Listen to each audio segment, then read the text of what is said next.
어? 이번 달이면 적금 만기네? 그 돈으로 뭐 할 건데? 일단 지긋지긋한 고시원부터 벗어나야지. 잘 생각했어. 이참에 전세 대출 받아서 작은 전셋집 하나 알아봐. 전세 대출? 그래? 고시원 전전하면서 학비 다 벌어 쓰고 절약하더니 김미래 인생에 이제 볕이 좀 드나 보다? 제발 좀 그랬으면 좋겠다.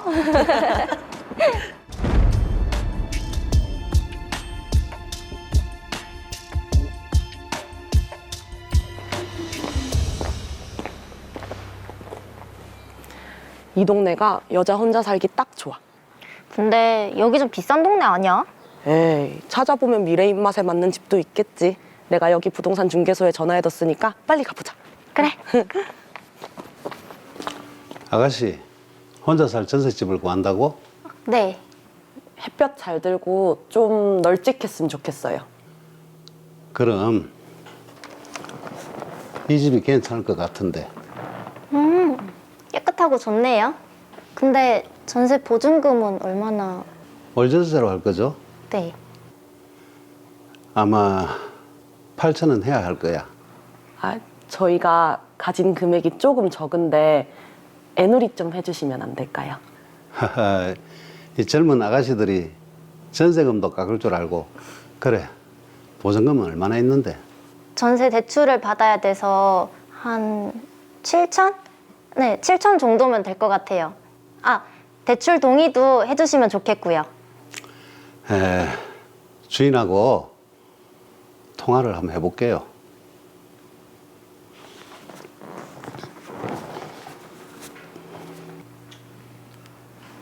걱정 마. 집 구할 때 1,000만 원 기본으로 깎는 거야. 정말? 아, 내가 이럴까 봐 너랑 같이 온 거야.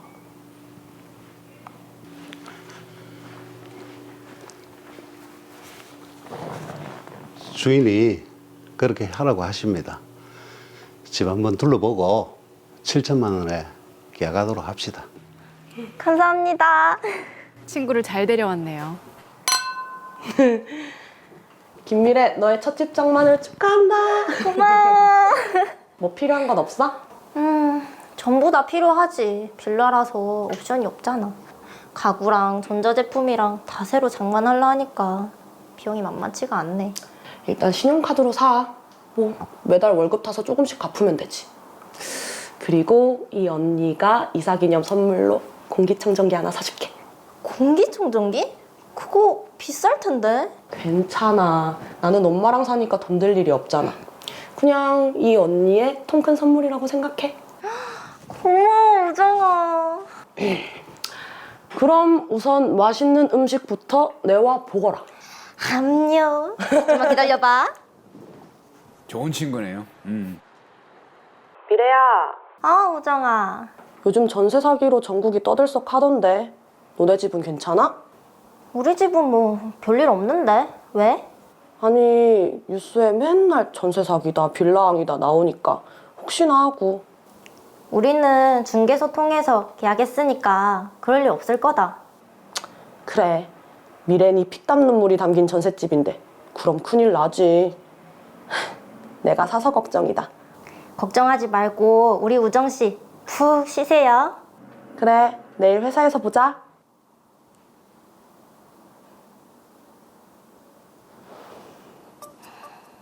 이 집이 진짜 이러면 나도 진짜 큰일 나고 진짜 이래 어쩜 좋노 진짜 큰일 무슨 일이지?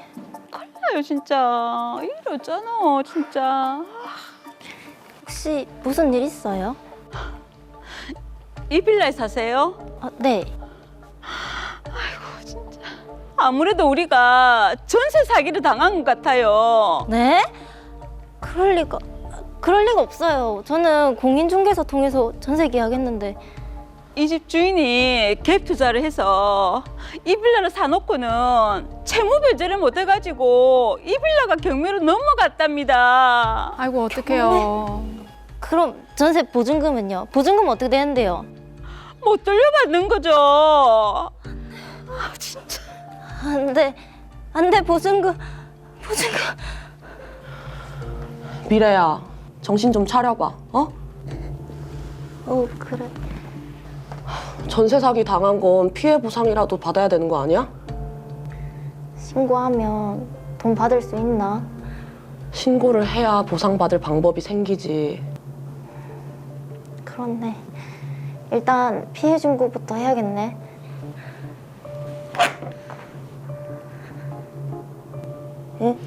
이게 뭐지? 왜? 뭔데? 사내 공지 못 봤어?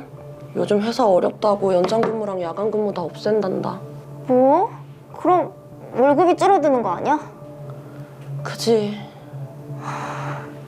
대출 원금 갚으려면 한참 남았는데 나 이제 어떻게 해야 되는 우정아.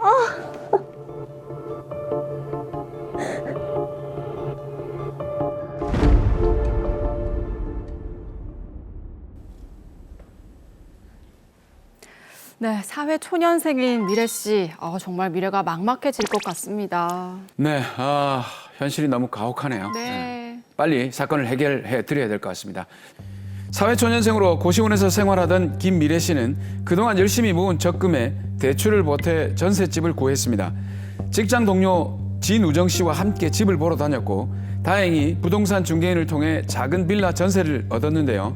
그런데 1년 후 전세 사기를 당했다는 사실을 알게 됐습니다. 집주인이 갭 투자를 위해 소액 자금으로 주택을 산 깡통 주택으로 채무 변제를 못해 빌라 건물이 경매로 넘어간 상황이었습니다. 때문에 김미래 씨는 임차 보증금을 돌려받을 수 없는 상황에 처했습니다. 거기다 갑작스럽게 회사 사정이 어려워지면서 연장 근무, 야간 근무가 없어지게 됐고 월급이 줄어들게 됐습니다. 소득이 낮아지면서 생계비는커녕 대출금, 원리금도 다 갚지 못하는 상황에 김미래 씨는 채무만 계속 늘어나고 있는 그런 상태입니다. 네, 미래 씨가 지금 전세 사기를 당한 것으로 보이는데요. 이영준 변호사님, 왜 이런 상황에 처하게 된 걸까요? 네, 제가 조금 더 조사를 해보았는데요. 네. 김미래 씨는 전세 계약을 하면서 안타깝게도 전입신고를 하지 않은 것으로 보입니다. 전입신고를 하지 않은 경우에는 주택임대차보호법에서 정하고 있는 대항력과 우선 변제권은 물론 소액 임차인으로서 보호도 받지 못하게 됩니다. 자, 이 부분이 조금 이해가 안 되는데 보통 전입신고를 하는 게 일반적이지 않습니까? 네, 일반적입니다. 주택임대차보호법의 보호를 받기 위해서는 전입신고를 하고 주민센터 등에서 확정일자를 받아야 한다는 것은 많은 분들이 알고 계실 텐데요. 네. 제가 사건을 조사해 본 결과 김미래 씨의 경우 집주인이 전입신고를 거부했던 정황이 좀 보입니다. 자, 너무 안타깝습니다. 이게 사회 초년생이다 보니까 저렴한 전세를 구하려다가 그냥 그런 부분을 좀 놓친 것 같습니다. 네, 맞습니다. 또 인터넷에도 많이 떠돌고 있는데 사실 이게 임대차 계약을 할 때 주의해야 될 부분을 계속 얘기하지만 또 얘기를 좀 해야 될 것 같습니다. 어떤 부분을 좀 주의를 하면 좋을까요? 네, 우선 해당 부동산의 등기부 등본을 반드시 확인해 보셔야 됩니다. 선순위 근저당권이 있는지 또 있다면 부동산의 가격에 대비해 가지고 본인의 전세금이 충분히 보장받을 수 있는지를 확인하셔야 됩니다. 최근처럼 부동산 가격이 이렇게 하락하는 시기에는 어느 정도 담보력이 있다고 하더라도 가격 하락으로 피해를 입는 경우가 발생하기 때문에 잔금을 치르는 날까지 꼼꼼하게 그 근저당권 등의 설정 여부를 확인을 하셔야 됩니다. 네. 그리고 김미래 씨처럼 피해를 입지 않기 위해서는 반드시 전입신고를 하시고 주민센터에 가셔가지고 확정일자를 받으셔야 됩니다. 네. 이렇게 하는 경우에는 대항력이라는 것이 생기기 때문에 임대인이 부동산을 매도하더라도 본인의 계약 기간까지 계속 거주할 수가 있고요. 계약 갱신권도 보장받을 수가 있습니다. 네. 그리고 부동산이 경매에 넘어가는 경우에는 후순위자들보다 우선 변제받을 권리가 생기고 또한 소액 임차 보증금의 경우에는 최우선 변제권도 보장받을 수가 있습니다. 네. 자, 등기부 등본 확인과 전입신고 확정일자 이런 것도 꼭 챙기셔야 됩니다. 자, 그런데 이런 조치들을 미리 취했다 하더라도 나중에 집주인이 결국 전세금을 돌려주지 못하는 경우에는 이럴 경우에는 어떻게 대응할 수 있을까요? 네. 그런 경우에는 임대인이 결국 계약 기간이 만료됐음에도 전세금을 돌려주지 못하는 상황이니까 법적 조치를 취할 수밖에 없겠습니다. 네. 임대인에게 보증금에 대한 지급 명령을 제기를 하고 임대차 등기 명령을 신청한다면 본인의 우선 변제권을 보장받을 수가 있고 이후 해당 부동산에 대해서 경매를 실행해가지고 본인의 전세금을 보장받을 수가 있겠습니다. 자, 그런데 지금 미래 씨의 경우에는 말씀하신 그런 법적 보호를 받지 못하는 상황으로 보이는데 네. 아무래도 전세 사기를 당했다고 봐야 될까요? 전세금을 돌려받지 못한다고 해서 바로 전세 사기라고 단정하기는 어렵습니다. 네. 갭 투자를 했는데 결과적으로 부동산 가격이 하락해서 피해를 입히게 된 경우에 모두 사기라고 할 수는 없기 때문입니다. 다만 김미래 씨 사례의 경우에 구체적인 사정은 좀 더 확인을 해봐야 되겠지만 아까 화면에서 보셨듯이 다수의 피해자들이 있는 것으로 보이고 처음부터 집주인이 전세금을 돌려줄 그런 자력이나 의사가 없이 임대차 계약을 한 것으로도 볼 수 있는 정황들이 있어서 네. 전세사기 성립 가능성이 좀 있어 보입니다. 자, 그럼 정리를 하면 김미래 씨는 아무래도 전세 사기를 좀 당한 것 같다라는 느낌이 좀 들고요. 네. 거기에다가 지금 회사 사장이 어려워서 월급마저 수당이 줄어들게 됐거든요. 네. 그럼 이게 대출금을 상환할 여력이 없어졌다고 봐야 되거든요. 네. 이 김미래 씨 어떻게 하면 좋을까요? 네, 요즘 이렇게 전세 사기로 피해를 보는 사람들이 너무 많아가지고 네. 사회적 문제가 대두되고 있습니다. 특히 김미리 씨처럼 막 사회에 진출한 젊은 사람들이 전세 사기를 당하게 되면 그 충격이 더욱 크게 다가오고 열심히 그렇죠 힘들게 모았던 돈을 잃게 된다는 그런 두려움에 빠지게 되는데요. 네. 하지만 마냥 걱정하지 않으셔도 됩니다. 제가 전세 사기로 피해를 당한 분들에게도 도움을 좀 드릴 수가 있을 것 같습니다. 오, 궁금합니다. 어떻게 도움을 주실 수 있을까요? 네, 바로 채무 조정 절차인 개인회생을 통해서 김미래 씨에게 해결책을 제시해 드릴 수 있을 것 같습니다. 그럼 이게 전세 사기를 당한 이런 경우에도 개인 회생 절차가 가능하단 말이에요. 네, 맞습니다. 전세 사기와 개인 회생이 무슨 관계인가 싶을 수 있으시겠지만 전세 대출을 받은 분이 전세 사기를 당하게 되면 결국 그 전세 보증금을 본인이 대출이니까 금융기관에 갚아야 하게 되고 네. 대출 보증기관으로부터 또 구상금 청구를 당할 수가 있게 됩니다. 네. 이 경우에 갚지 못한 채무는 결국 다 나의 채무가 되게 됩니다. 결국 전세 사기 피해자를 상대로 민형사상으로 법적 조치를 통해 가지고 회복하기 어려운 경우에는 빠르게 개인 회생을 통해서 나의 상황을 좀 정리하는 것이 현실적인 대안이라고 할 수 있겠습니다. 네, 그러니까 전세 사기범에게 피해 회복을 요구를 해서 피해를 회복하는 것보다 현실적으로 빨리 나의 상황을 조금 더 안정화시키는 게 낫다는 그런 말씀이시네요. 네, 네. 맞습니다.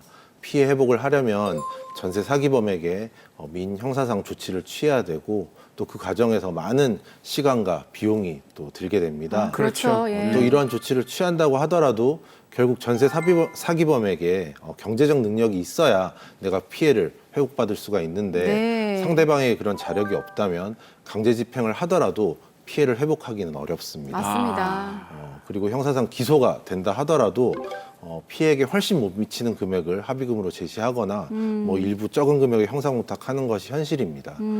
그런데 그 사이에 통장이나 급여가 채권자로부터 압류를 당할 수 있으니까 네. 채무 조정을 받아서 신속하게 상황을 정리하는 것이 현실적인 대안이 되겠습니다. 네, 현실적인 조언도 해주셨는데 그러면 미래 씨 현재 상황을 또 한번 살펴볼게요. 네. 네, 제가 사전에 조사를 좀 해봤는데요. 현재 김미래 씨의 채무는 임차 보증금 등 은행권 대출이 7,400만 원, 그리고 신용카드 대금이 2천만 원 정도 있고요. 학자금 대출 300만 원과 보험 약관 대출금이 250만 원이 있습니다. 네. 그래서 전체 총 9,950만 원의 채무가 있는 상황입니다. 자, 일단 채무 상태는 나왔으니까 재산 상태는 어떻습니까? 네, 김미래 씨의 재산으로는 일단 뭐 돌려받지 못할 가능성이 높긴 하지만 임차 보증금이 본인의 재산으로 7천만 원이 있습니다. 네. 그리고 통장 예금 10만 원 정도가 있고요. 보험 예상 해약 환급금, 보통 이제 보험 환급금이라고 하는데 380만 원 정도가 있습니다. 네. 그리고 퇴직금은 퇴직연금에 가입해 있는 상태입니다. 그 외에 다른 재산은 없는 걸로 보입니다. 그리고 아까 화면에서 보셨지만 현재 회사에서 연장 근무나 이런 것들이 좀 사라지면서 월 평균 소득은 230만 원 정도로 줄어든 상태입니다. 네. 자, 지금 보니까 우선에 임차 보증금이 꽤 많습니다. 7천만 원인데 이 네. 사건의 또 가장 중요한 부분이 임차 보증금이 전세 사기를 당해서 네. 미래 씨가 좀 억울할 것 같아요. 네, 맞습니다. 보통 전세금, 그러니까 임차 보증금은 재산으로 산정되게 됩니다. 결국 그렇죠. 돌려받을 수 있는 돈이기 때문이죠. 네. 네. 하지만 보통 이제 그렇게 7천만 원 중에 2,800만 원은 부산 지역 같은 경우에는 소액 임차 보증금 범위에 해당하기 때문에 재산 가치에서 제외가 되고, 그러면 결국 이제 4,200만 원이 원칙적으로는 본인의 재산으로 산정되게 됩니다. 자, 소액 임차 보증금 이게 지역마다 다르니까 자, 미래 씨는 부산에 거주 중이기 때문에 이 부분을 빼고 나머지 금액을 재산으로 평가한 거네요. 네, 맞습니다. 그런데 지금 김미래 씨는 임차 보증금을 정상적으로 돌려받기는 좀 어려울 것으로 예상되는 상황입니다. 네네. 임차 보증금 아까 말씀드린 4,200만 원을 재산으로 평가하게 되면 상당히 억울한 일이 좀 발생하게 됩니다. 예. 이때 개인회생에서는 전세 사기를 당한 금액을 충분히 소명을 해서 제외할 수 있도록 해주고 있습니다. 그러니까 이게 전세 사기를 당했다는 걸 충분히 소명하면 네. 제외해 준다. 네, 맞습니다. 그럼 그 충분히 소명 어떻게 소명하면 될까요? 네. 우선 제일 먼저 수사기관에 신고를 하셔야 됩니다.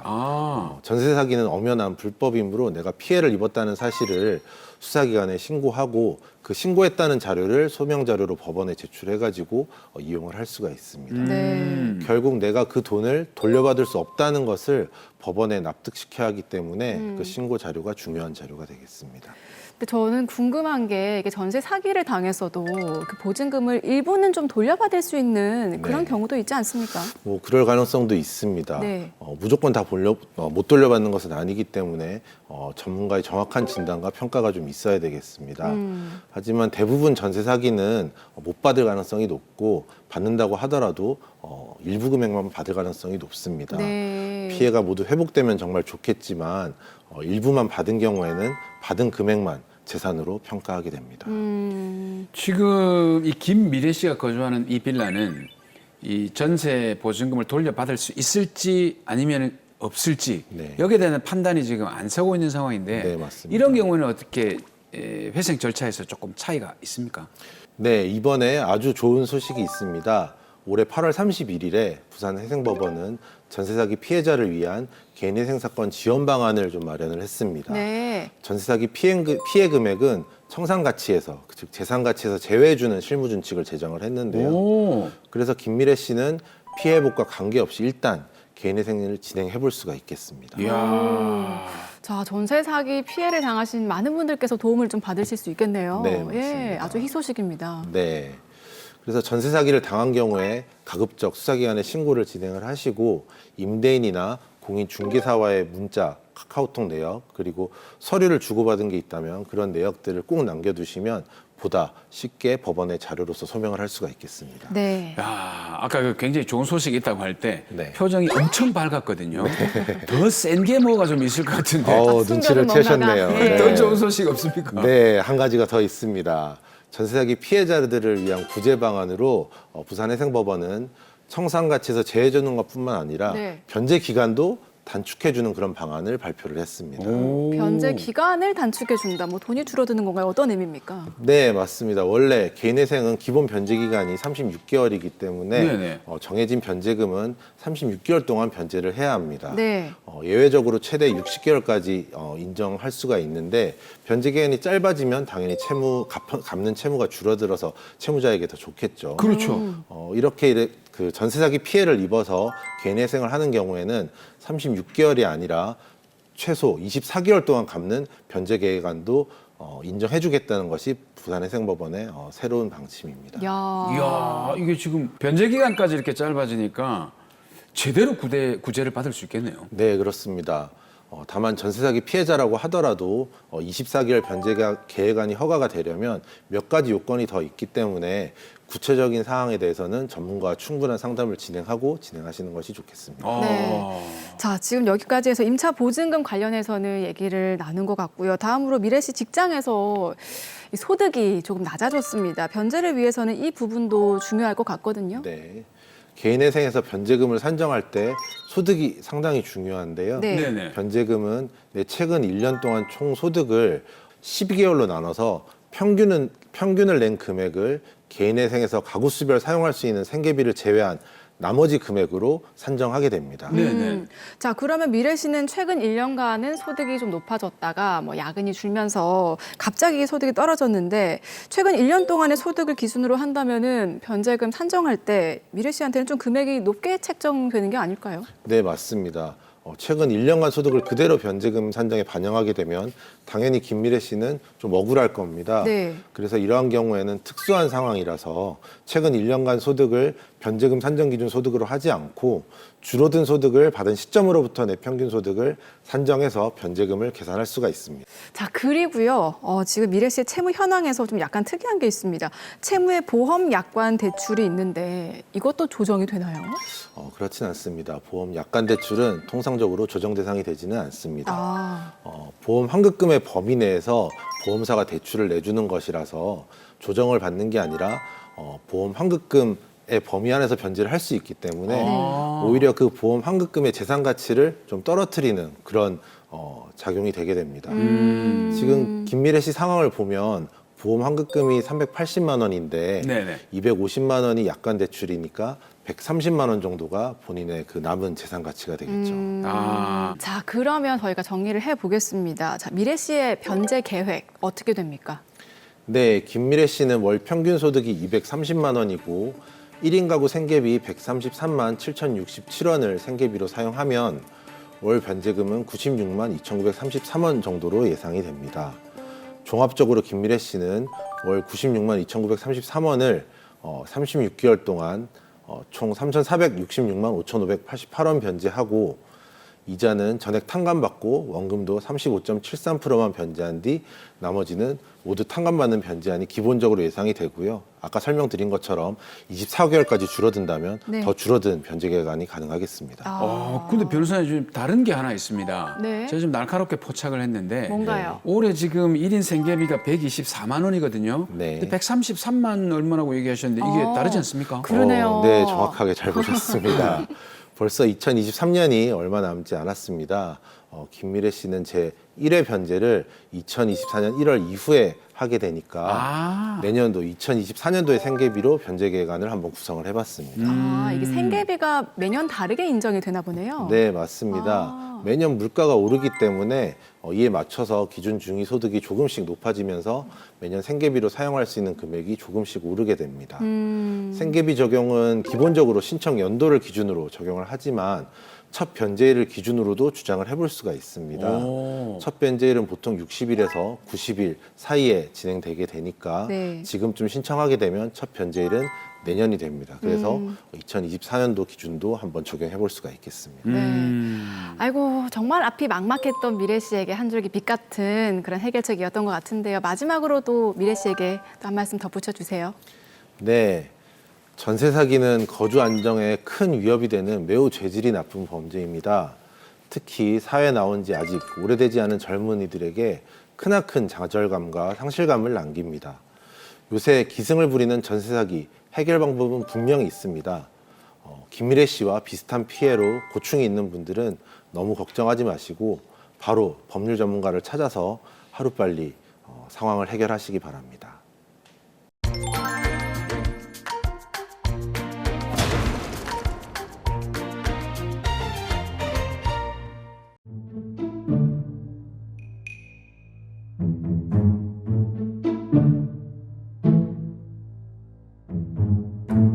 thank you